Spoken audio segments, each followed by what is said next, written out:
António de Sousa Macedo, jurista e diplomata, é um representante típico das famílias de homens de leis tão características da época moderna. Nascera em 1606, filho do desembargador dos Agravos, uma das mais altas magistraturas do primeiro Tribunal de Justiça do Reino, a Casa da Suplicação.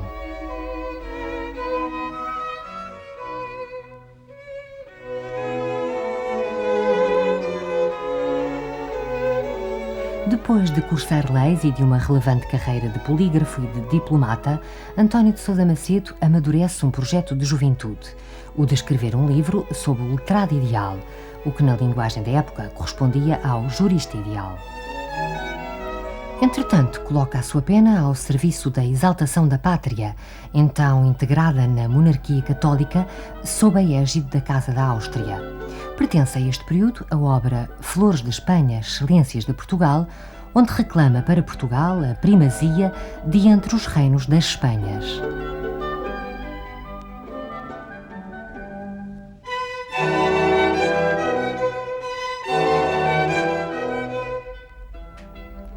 Com a publicação em Londres em 1641 do Perfeito Doutor em Qualquer Ciência, sobretudo em Direito Civil, concretiza o seu projeto de um livro sobre juristas. Mais precisamente, sobre juristas letrados formados nas escolas de Direito, os quais são depositários de uma tradição intelectual que tinha surgido no século XII. Títulos como Perfectus Doctor, Perfectus Iudex, Perfeito Secretário, Conselheiro Perfeito, não eram raros na literatura da época. Tratava-se de um género da literatura moral destinado a desenhar o retrato ideal de um certo estado ou condição. Correspondia a uma ideia muito típica da sociedade moderna, para a qual, além de padrões gerais de comportamento comuns a todos os homens, existiam normas particulares próprias de cada estado ou condição social.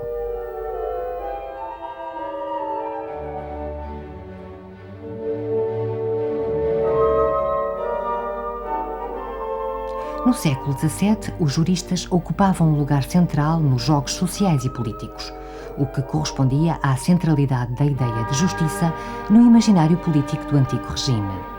Aos reis cabia reinar com justiça, ou seja, fazer respeitar o lugar devido a cada pessoa na ordem da criação, segundo o que a tradição tinha enraizado, estabelecido e impresso na constituição da sociedade. Em cada julgamento, em cada sentença, o rei, a justiça real, antecipava a justiça do fim dos tempos, que seria administrada por Deus no dia do juízo final.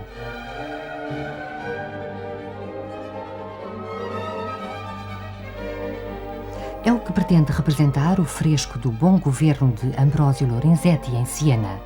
A justiça era uma tecnologia político-social global que estabelecia e repunha a ordem das coisas, abrangendo tanto a resolução de conflitos privados como a realização e manutenção da ordem da República.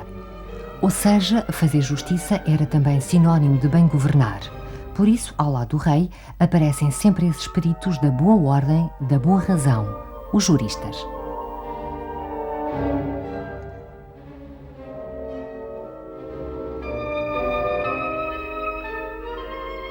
Realmente, da ordem das coisas, tratavam duas categorias de intelectuais. Os teólogos pensavam a ordem sobrenatural que se realizaria plenamente no fim dos tempos. Os juristas pensavam a ordem natural, reflexo imperfeito da primeira que se realizava ou se violava nas comunidades deste mundo. Uns preparavam para o juízo final e os outros preparavam e levavam a cabo os juízos terrenos.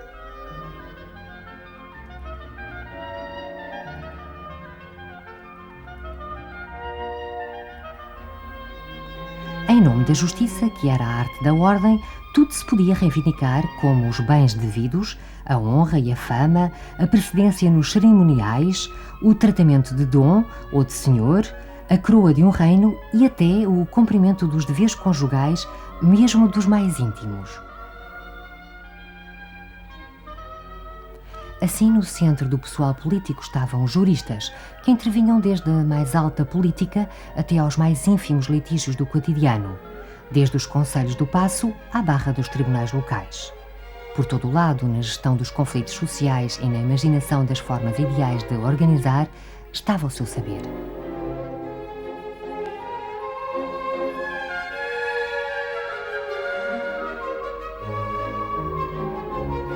Um saber recitado com especial pompa em espaços revestidos da maior dignidade, em que o negro severo das becas e das togas contrastava com o vermelho majestoso dos estofos e dos panos das mesas.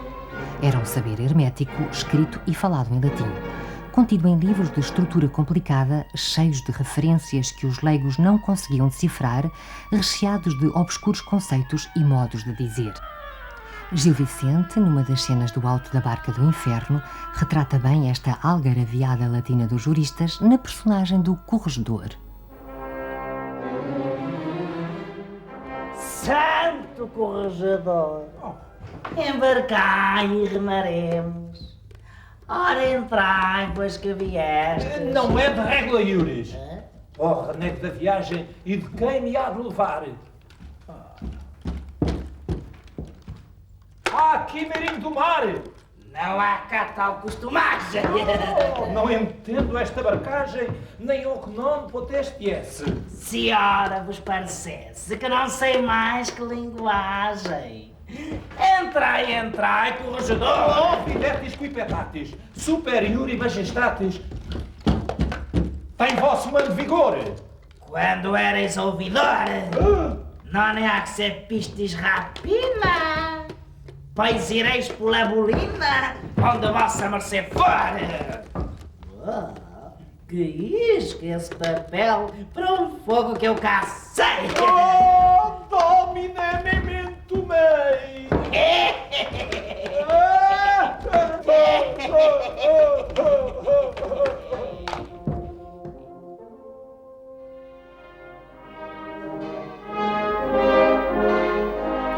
Era um saber que tinha a sua fonte na autoridade académica, forjada nas universidades e não na autoridade política dependente das cortes. O cerimonial académico das velhas universidades da Europa era um instrumento poderoso de afirmação desta autoridade do saber, que, por ser universal, valia por sobre a autoridade dos reis e desconhecia as fronteiras dos reinos.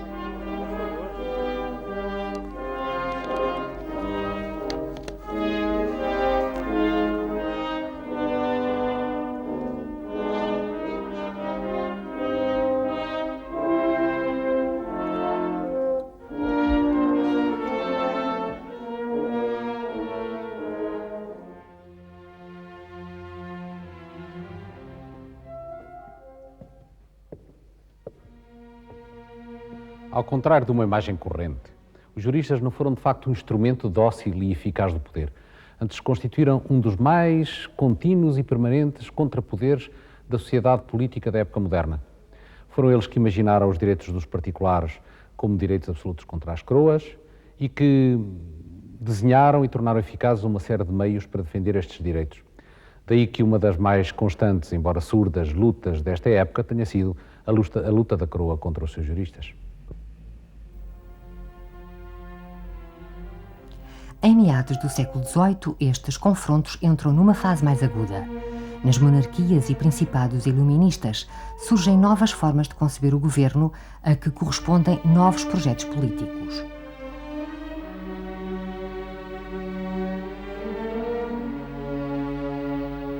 A antiga ideia de uma sociedade ordenada por Deus, em que cada coisa tinha naturalmente o seu lugar, é agora substituída pela de uma sociedade a disciplinar pelo monarca segundo um plano racional. Na origem desta mudança estava a influência do racionalismo de René Descartes, por um lado, e as teses contratualistas de John Locke, por outro.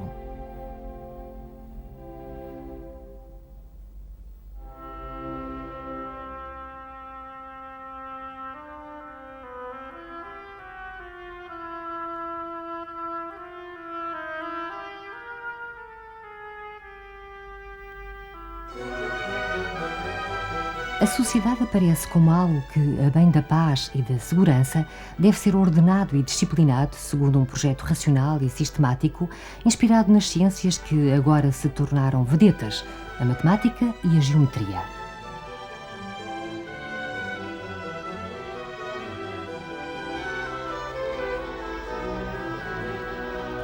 A natureza já não é acolhida pela simples observação das coisas. Torna-se metodicamente construída segundo uma ideia sistemática e coerente, tal como na Lisboa reconstruída do Iluminismo. onde a confusão de arruelas e becos se transformou na planta quadriculada e geométrica dos novos bairros.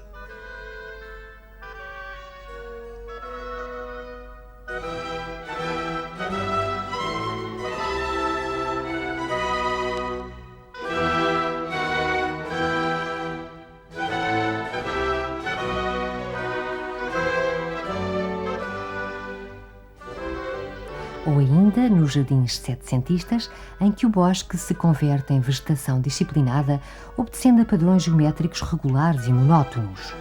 Nesta nova engenharia social, os juristas de velho estilo, que cultivavam a manutenção dos equilíbrios naturais legados pela tradição, são obstáculos a abater.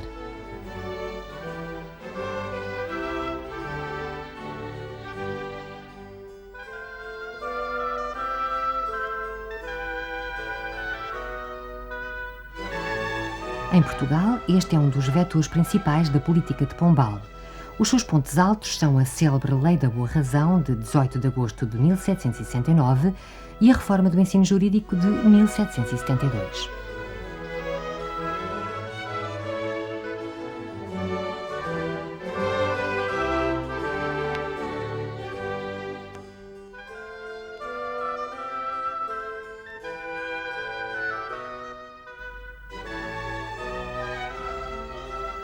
Nesta obra, a lei é levada à primeira fonte de direito, reservando-se para o Tribunal Régio a sua interpretação. O direito tende a ser cada vez mais expresso na lei, identificado com a vontade do soberano e menos com a opinião do jurista. Com isso, diminuía o campo autónomo de criação jurídica e política dos juristas tradicionais, conhecedores das práticas estabelecidas, os denominados praxistas. Mas, em compensação, abre-se um novo campo de intervenção, o do direito natural racionalista, o da imaginação dos modelos jurídicos e políticos de uma sociedade racional, organizada segundo os ditames do novo saber social e político iluminista.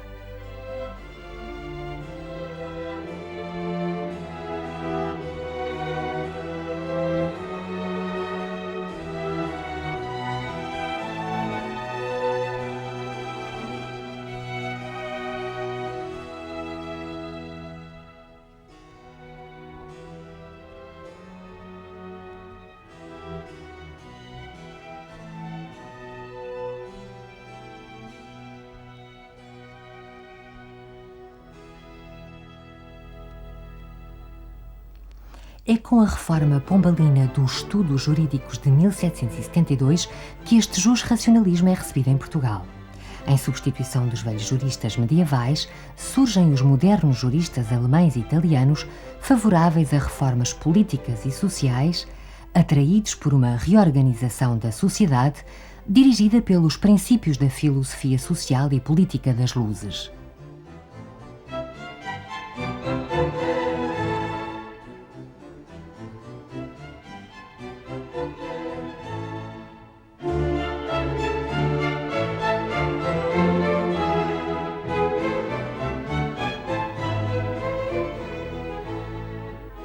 É pelos seus compêndios que se vão formar as novas gerações de juristas, que pensarão a sociedade do iluminismo, assim como a do liberalismo, e que porão de pé as suas novas instituições.